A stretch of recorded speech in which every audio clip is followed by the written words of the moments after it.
Bonjour à tous et bienvenue sur Après tout. Moi c'est Andy et chaque mois j'invite une artiste émergente à parler de sa pratique. Quelqu'un qui ne vit pas encore de son art mais qui crée quand même chaque jour ou presque. Aujourd'hui j'ai la chance de recevoir Sorma, de son vrai nom Thomas. C'est un artiste qui fait du rap alternatif.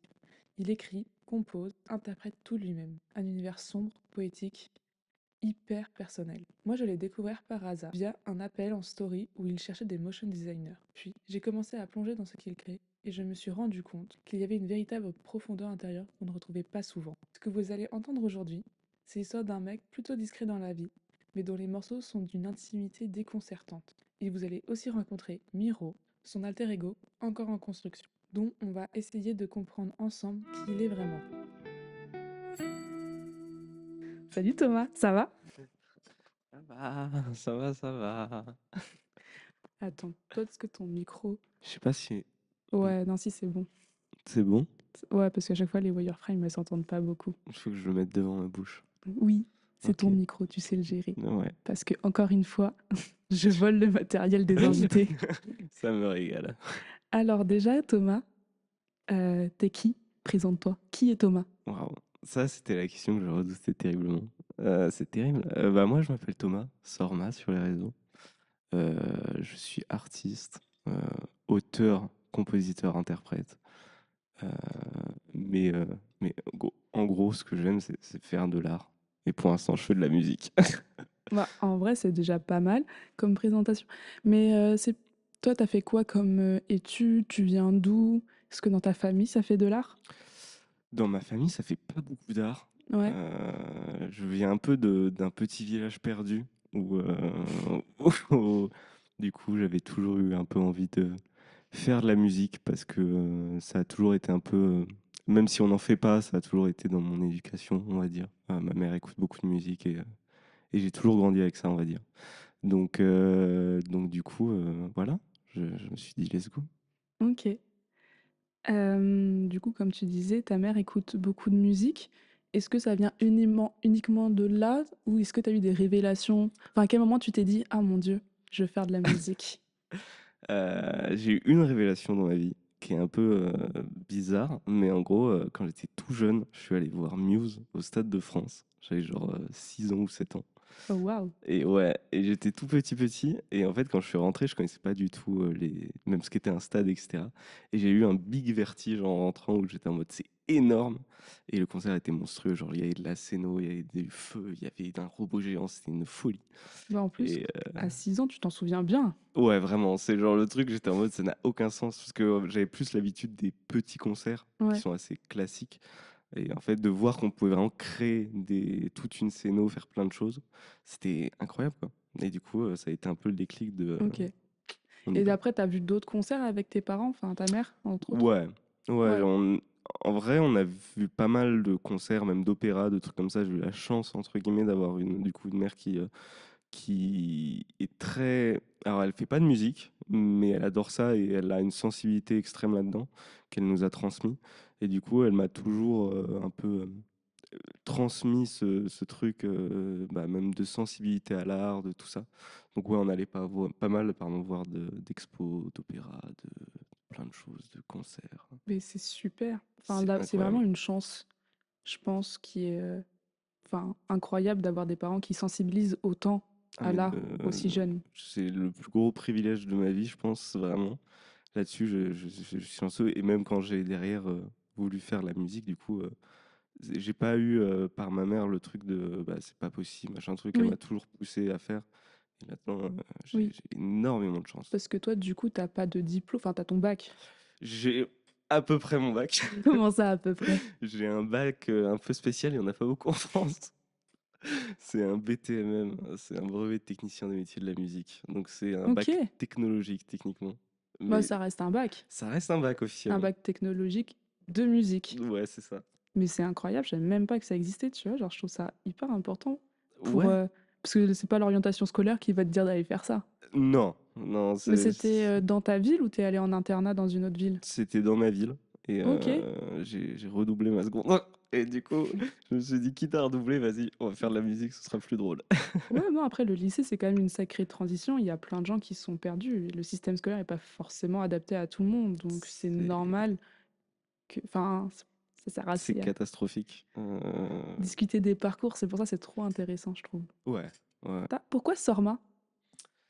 Sorma, bah de base, je m'appelais pas Sorma. Tu t'appelais Je- comment à l'origine? À l'origine, je m'appelais Moon. Moon? Ouais, parce que j'ai commencé quand j'étais très jeune. Et il fallait que je trouve un truc, j'ai tapé un truc random, j'aimais bien la lune, je me suis dit Moon, ça sonne bien. Et C'est mignon. Ouais, c'est mignon, mais on peut avoir un problème, c'est que je pense que beaucoup de gens l'ont. Oui. Et que quand j'ai voulu du coup déposer mes sons, etc., c'était tout un problème parce que bah, j'allais jamais sur les bons profils, je pouvais rien déposer, c'était horrible. Catastrophique le début de vie, hein, T'as commencé à quel âge, du coup? Très jeune? Ouais, en vrai, j'ai commencé à 14 ans, je crois. Ah. Euh, Parce que j'ai vu un petit peu sur YouTube Quoi? des trucs, des tout petits. Ouais, T'as une tête de il y a des bébé. trucs que je peux pas emmener de YouTube, dont des trucs que les gens ne connaissent pas, et genre juste là, je suis dans un stade de ma vie où j'espère que personne ne tombera dessus. Genre, Je suis tombée dessus. c'est J'ai catastrophique. mené mon enquête. Oh non! Et du coup, pourquoi Sorma? Parce que du coup, moi je m'appelle Thomas. Donc j'ai mélangé Thomas, mon deuxième prénom Corto, Ok, et Sora de Kingdom Hearts, que j'adore, qui est un ok. jeu vidéo exceptionnel. Sora, c'est aussi un de mes jeux préférés. Voilà! Et Puis même sur Switch, il est très très bon. oui, ça a créé Sorma. Ah, mais j'ai envie de dire, ça explique tellement de trucs Ouais. que par rapport à ce jeu vidéo et ta DA visuelle, Ah mais il est exceptionnel. Vraiment, faut que plus de gens y jouent. Mm. Il est chiant à jouer, mais il est cool. L'histoire est folle. L'histoire est folle, mais il Elle est faut se super taper triste. des jeux très moyens dans le lot. Et J'ai pleuré ça arrive. à l'intro de l'histoire. Ah bah je comprends, je comprends. Est-ce que, enfin, moi je te qualifie de plutôt timide et pudique. Est-ce que Mhm. c'est quelque chose qui revient souvent comme commentaire? Je sais pas si ça revient souvent. Moi, j'en ai conscience, on Oui, va dire, je le sais. Mais oui, je suis pas quelqu'un qui est très ouvert socialement, on va dire. Je suis très casanier et très dans ma petite bulle. ouais, Ce qui est très embêtant dans le milieu de la musique parce que bah, c'est un milieu beaucoup de contacts et de tchatch, on va dire. Donc, ah bah ça. mais oui, c'est un truc qui revient beaucoup, on va dire. Ouais, parce que toi tu te définirais comment en tout d'un point de vue personnalité? Genre, ça, Comment je me définirais? En vrai, casanier, hein. Je suis pas le mec que tu vas voir dans les soirées. ouais, Je suis pas l'homme de dehors, je suis l'homme dans la chambre qui fait de la musique dans sa chambre comme un ermite. Je suis un ermite, c'est ça le terme. j'aime bien. Du coup, ouais, ta mère, elle t'a tout de suite soutenu, on disait pour... Ouais, j'ai pas eu du soutien de tous, mais de Est-ce ma que mère, ceux ouais. qui te tenaient à cœur dans tes soutiens, Pas tu les... tous, Ah ouais? ouais. Qui, par exemple? Dans ma famille, on va dire, sans trop name drop, une famille, c'est deux personnes, on va dire. Et il y en a eu une seule des parties de la famille qui a soutenu Ouais, ça. Mais elle m'a énormément soutenu là-dedans, ma mère. Donc, ouais. ouais. Donc, enfin, tu es quelqu'un d'assez pudique, et comme là, on voit, tu essayes de pas trop en dire et tout. Et pourtant, quand on écoute ta musique, c'est que de l'autobiographie. C'est super intime. Ouais, On a ouvert ton carnet d'idoles de sous ton lit. vraiment. Et du coup, déjà, comment tu définirais ta musique à quelqu'un qui l'a jamais écoutée? Mhm. Et c'est quoi ton process d'écriture? Euh, Comment je définirais? Tu l'as plutôt bien fait, en vrai. C'est assez, on va dire, mon journal intime. J'ai pas mal de genres et de références que j'aime bien. Ça peut être aussi bien du rap, aussi bien du rock, que de la pop, un peu de tout. Vraiment de tout, en vrai. Et du coup, ce que j'essaye de faire en musique, c'est avec une ligne directive quand même de top line et de manière de poser, etc. Taper dans le plus de genres possible, en vrai. Donc je me décrirais comme, je sais pas, comme ma musique, c'est un peu un journal intime, on va dire. Et donc, dans ton process d'écriture, c'est juste ça te vient ou tu te réserves des temps, comme on pourrait faire du journaling? En vrai, ça me vient assez, on va dire. En fait, j'ai toujours un peu, et c'est à la fois positif et un problème que j'ai et que je travaille dessus. C'est qu'en fait, je vois un peu ça comme un réservoir de genre j'ai un réservoir en moi que je remplis de plein de choses. Ça peut être des bonnes, des mauvaises, et Mmh. en vivant en fait. Et écrire, c'est un peu vider le réservoir, tu vois. Ouais. Et du coup, ça fait que je peux pas. Enfin, j'ai du mal à enchaîner, par exemple, de pouvoir écrire plein de chansons. Genre, faut Ouais. vraiment à chaque fois re-remplir le truc. Donc comment j'écris, c'est un peu genre d'une traite tout, et ensuite assez minutieux sur les petits détails en fait. Est-ce que tu as un temps pour te remettre de chaque chanson?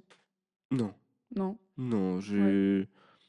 par contre, j'écris plus la nuit, mais en fait, je dissocie cette partie un peu de moi.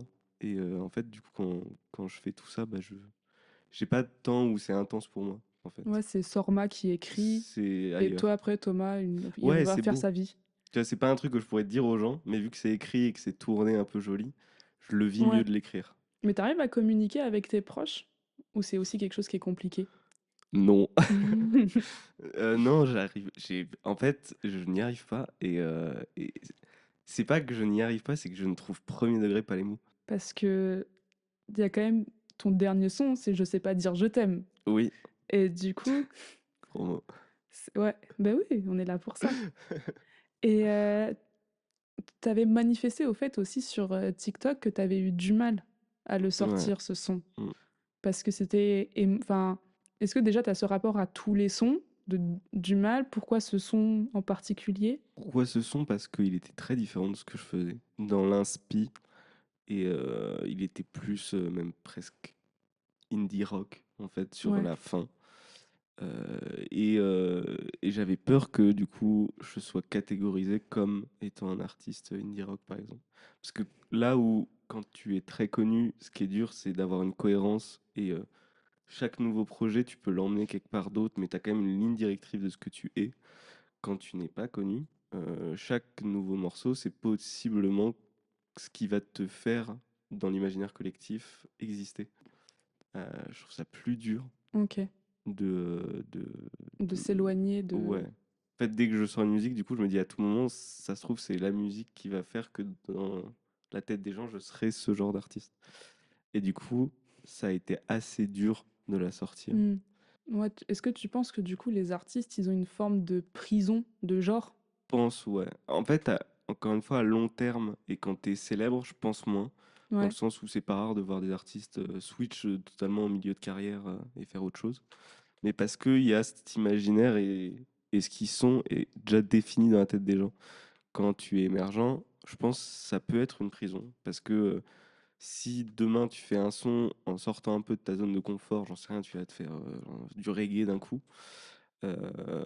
Si ça marche, tu peux être du coup l'artiste reggae. Et du coup être un peu enfermé là-dedans. ouais. Donc je trouve un peu. J'ai jamais trop aimé ce truc de genre Ouais, défini. enfin oui, c'est avec aussi les questions d'algorithmes maintenant qu'il n'y avait pas Ouais, forcément les questions d'industrie qui ont des recherches précises de genre et de tout. ouf. Mais c'est un peu le truc, c'est que on te demande d'être à la fois différent et d'être un produit entre. Lors de l'enregistrement, le chat s'est assis sur le clavier lorsque Thomas parlait et du coup on a loupé la fin de la phrase. Mais il nous expliquait ici que c'était très dur d'être à la fois le produit dans le sens où l'artiste doit se vendre en tant que personne sur les réseaux sociaux et sur le fait que bah, eux-mêmes doivent faire la promotion de leur musique et que ça faisait une dichotomie qui était très dure à gérer de nos jours. Voilà, désolée pour ce petit interlude et remercier mon chat. Se retrouver dans ce que tu dis, mais justement, tu vois, moi ce qui m'intrigue depuis le début, c'est que par exemple, tu veux pas nommer ton père. Ouais, on est là pour mettre les pieds dans le En plat. frontal! Oh oui, En frontal, oui. et tu me dis si je vais trop loin, il n'y a pas de Ouais, souci. t'inquiète pas. Mais tu vois, par exemple, ton futur morceau Ouais, sur lequel on travaille dans le ouais, sens où je participe aussi à de fou. l'ADA avec ton ami Jean. Ouais. Franchement, on se donne corps et âme. Mais je vois, on est à fond. Et ce morceau lui est quasiment dédié, Ouais, en quelque sorte. en quelque sorte. Ça a pris du temps de parler de ça. Et c'est pour ça qu'aussi les gens verront quand le clip sortira. mais que j'ai voulu vraiment rendre hommage et vraiment faire un truc très grand à mon échelle sur Oui, le morceau. C'est parce que ça a pris beaucoup de temps de pouvoir justement parler de la relation que je pouvais avoir avec mon père.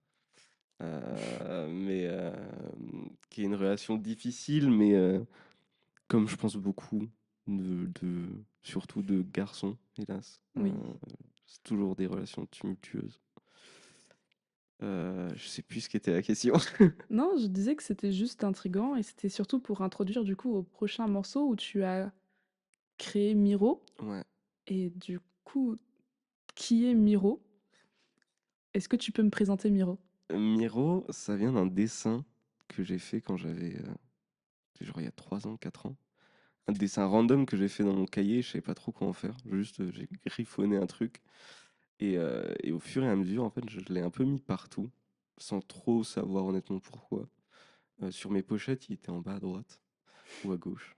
Euh, et, euh, et, euh, et au fur et à mesure, ce truc, je l'ai gardé.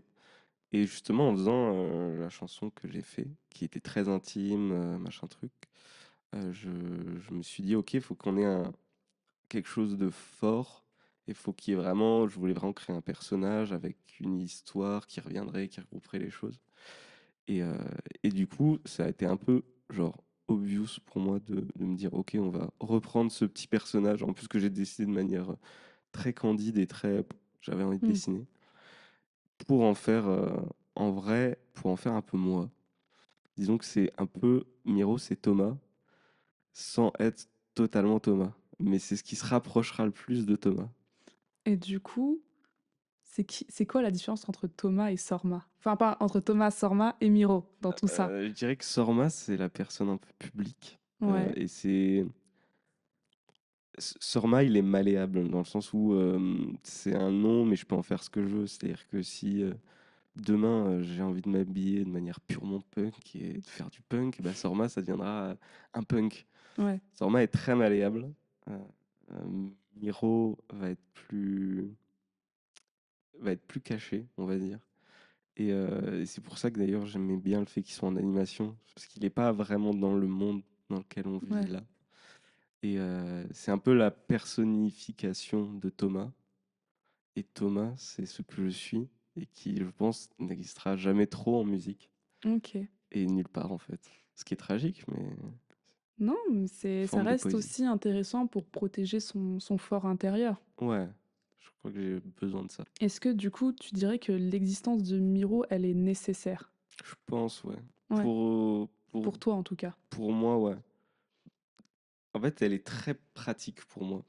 Sans doute un peu lâche, mais pour être moi-même sans vraiment l'être, Pourquoi lâche? parce que c'est c'est pas honnête. C'est-à-dire que ça reste un personnage que je crée et où j'ai encore le contrôle là-dessus. Et il y a un aspect contrôle qui est très important pour moi. Donc Mmh. Thomas est pas, c'est fou, j'ai l'impression d'être un schizo de ouf. Mais on va dire de ce que je suis, c'est pas contrôlable. Ouais, Du coup, si j'ai pas le contrôle dessus, j'ai pas envie de le montrer à tout le monde, entre guillemets. oui. Mais qu'est-ce qui est pas contrôlable? Les émotions? Ouais, les émotions, ce que je pense, ce que je dis, ce à quoi je ressemble. Et si on insulte Sorma, c'est moins blessant parce qu'on m'insulte pas moi. Oui. Là Je où... pense que c'est quelque chose, que beaucoup de stars ont fait. Regarde, Doja Cat et Scarlett. De ouf. Mais c'est trop important. Et en fait, il y a énormément de stars qui en parlent, à du coup des échelles beaucoup plus grosses, qui sont en mode: «Mais ça, c'est pas moi, C'est c'est ok. l'autre». Et Ça empêche que ça fait mal, c'est ça, et du coup, je pense pas que ce mais soit un, comme tu dis, schizophrène ou autre. Je pense que c'est un mécanisme qui est plutôt sain, à partir du moment où tu connais les frontières. ouais. Mais en fait, je trouve qu'on a beaucoup d'exemples, forcément une génération qui est beaucoup plus connectée, etc. Et on voit vraiment, je trouve, ce que même le harcèlement peut faire, ce que tout Mmh. ça, et l'ampleur que peut prendre la célébrité. Est-ce que toi, ça te fait peur les trucs de harcèlement et tout par rapport, aux sauces, internet? Oui et non. Oui, parce que bah forcément je vois que ça peut faire très mal, tu vois, genre mais bah, ça va être triste ce que je vais dire, mais je aussi je suis un homme Oui. Et donc, je sais que, et c'est tragique, mais je prendrais beaucoup moins cher que beaucoup de femmes qui vont Mm. pouvoir se mettre dans la musique. Donc ça me fait peur forcément parce que je vois que c'est hardcore, mais je sais que je prendrais la moitié de ce que prennent beaucoup de femmes. Du coup, Oui, je m'estime privilégié là-dessus, hélas. autant bien l'utiliser. C'est ça. Du coup, Miro, moi, la dernière question que j'ai, c'est est-ce qu'il a un truc de plus que toi, tu n'as pas dans ton imaginaire? Je vais répondre quelque chose de tragique, mais en vrai, il est courageux. Franchement, il est très très courageux. Ok, Et les gens le verront dans le clip. Mais c'est. Il ose bouger, on va dire. Il ok. ose faire bouger les choses et emmener son environnement avec lui. Du coup, toi, t'oses pas? Pas forcément. Ok. C'est quelque chose que tu travailles ou pas forcément? J'essaye d'y travailler, de le Ouais. travailler, pardon. Mais ouais, j'ai tendance à me dire c'est bon, c'est pas grave. Ça ira, c'est pas grave. Dis rien, dis tout Ouais, ça. une forme de flegmatisme. Ouais. Mais des fois, je parais très insensible sur beaucoup de choses, alors que Mm. les choses me touchent énormément. Mais je pense que c'est aussi une protection, tu vois. Ouais. On ne dit rien et on I passe can à autre chose. relate. Ah, ça me plaît. On va arriver doucement sur la fin, Déjà? déjà. Est-ce que tu as envie de rajouter des trucs? Non. Non. Euh, Attention. ou- ouais. Et faites de l'art. Voilà ce que j'aimerais dire. C'est ça, on va arriver sur le conseil. Ouais. Si tu avais un adelphe, petite sœur ou petit frère, qu'est-ce que tu lui conseillerais pour faire de la musique? Là, ce que tu fais, Hmm. quelqu'un qui dit: «Putain, moi, j'oserais pas être au point où toi, tu en es», comment tu le conseillerais? Je dirais de faire déjà très attention, d'être très attentif à ce qui est autour de cette personne. Parce que, notamment dans la musique, de bien écouter ce que font les autres. Pas se comparer d'un point de vue nocif, parce que c'est très simple de le faire, mais d'essayer de comprendre ce qui nous entoure, même au-delà de l'art, sociologiquement parlant, politiquement parlant. Et surtout de pas voir les choses comme des décisions. Au sens où c'est un truc que je réfléchis beaucoup en ce moment, parce qu'il y a plein de gens qui me disent mais comment tu fais pour t'exprimer autant, machin truc, t'as pas peur que ce soit une faiblesse? Euh, et en fait, c'est parce que je crois que j'ai jamais pris la décision de le faire. Et je trouve que c'est important de se rendre compte que, et surtout dans notre époque, on prend aucune décision. C'est-à-dire si un jour un truc te va pas dans ce que tu as fait, le rebranding existe, c'est ok. Donc ne vois pas les choses comme des décisions et juste t'as envie de faire un truc, fais-le et tu verras après en fait, Ouais, globalement. c'est marrant ça. Le, premier épisode de la saison dernière, c'était Lola et Ouais. le conseil, ça a été: «Publie ou au pire, tu supprimes». Mais ouais, en vrai, c'est 100% vrai. J'adore. J'aime bien comment les artistes un peu dark se retrouvent en mode: «Au pire, Mais en vrai, oui. rien». Il y a tellement de rebranding maintenant, franchement, régalez-vous. Est-ce que tu as des quand tu dis rester alerte, du coup, c'est une bonne transition pour la médiagraphie que je Ouais, t'avais demandé un petit peu en amont. ouais. Est-ce que tu l'as préparée? Je l'ai préparé, je fais mes Ouais, devoirs. Dans choses que je pourrais conseiller d'écouter, il y a déjà Ozman, Ozzman, qui est un très bon ami à moi, qui travaille sur beaucoup de sons que je fais, et qui a sorti un projet qui, qui fait plusieurs années d'ailleurs, qui sort un projet. Et il est exceptionnel. Genre, c'est très très bon, c'est du rap c'est vraiment du rap, à on va dire. l'ancienne, Rap, ouais. 80 années Avec des inspi 90. un peu punk new wave, Ah, que je sympa. kiffe bien. Fait un concert d'ailleurs il y a pas longtemps. Et il est trop fort, il est juste trop fort. Donc je dirais Ozman de Fou Furieux. OK. Ziné, qui a sorti son album, son EP, pardon, Bill, il y a pas longtemps, le 20 mars, qui est une meuf qui est trop forte. Mais genre, c'est, elle est pareil dans un mood très où elle se livre beaucoup dans son projet et ça a été ma claque de ce dernier mois, on va dire. Et on va parler de cinéma aussi, parce que On j'aime peut. trop le cinéma. Et là, ça va être mon unpopular opinion et j'en suis très fier de le dire. Le Joker 2, Je l'ai pas vu. mais personne ne l'a vu parce que il s'est fait allumer. Ah merde. Ce film est génial en fait. Ce film est un pur classique et je pense qu'il mérite plus d'amour. Donc regardez le Joker 2. Malgré que il n'ait pas été aimé, ce film est le meilleur film de tous les temps. Voilà, je le De dis haut tous et les fort. temps. Vraiment, c'est genre, il est trop bien. Il y a trop de sous-textes.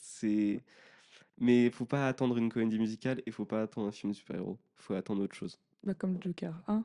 Ben oui, mais les gens l'ont pas compris alors que c'est le principe du Joker 1. Je suis très virulent sur ce film, je l'aime beaucoup trop, Je ça me fait du regarderai. mal. De toute façon, comme à chaque fois, je mets dans la description du post Instagram. Oh, merci. Et puis, maintenant qu'il y a un compte Instagram, Et oui, ce sera plus facile pour les gens qui écoutent le podcast de retrouver. là, ça me va. Regardez le Joker. C'est ça. Et du coup, Joker, Ouais, et en série BoJack Horseman, hein. C'est la série de ma vie. On s'en doute, c'est pas original, mais tous les mois, c'est marrant. T'as pas cité tout l'univers de Tim Burton. Non, parce que c'est vrai que j'aurais pu, mais c'est trop obvious. Tu vois, je Oui, tape pas dans le trop obvious. Mais forcément, Tim Burton, Coraline, et il y a plein de projets d'animation, même plus amateurs, qui sont absolument exceptionnels. oui, L'animation française est folle. Donc, c'est vrai. donner du respect à tous ces gens qui travaillent de ouf, dont Andy ici présent. Ah, rien que ça. Mais c'est très... On était à Horseman et c'est tout. Ouais, en vrai, je suis pas C'est très mal. bien. C'est déjà très très bien. BoJack, Joker, Ozman, Ziné. Et ben Je suis écoute, bon. plus maintenant on a une outro qui C'est est fait vrai? par Oxor. Du coup, je la Oh, le mettrai. goat! On arrive à la fin de cet épisode. Merci infiniment à Thomas d'avoir accepté l'invitation et d'avoir joué le jeu avec autant de sincérité. À dans un mois dans Après tout, le podcast des artistes pas encore connus. Et si vous doutez, continuez encore. Oh, c'est beau!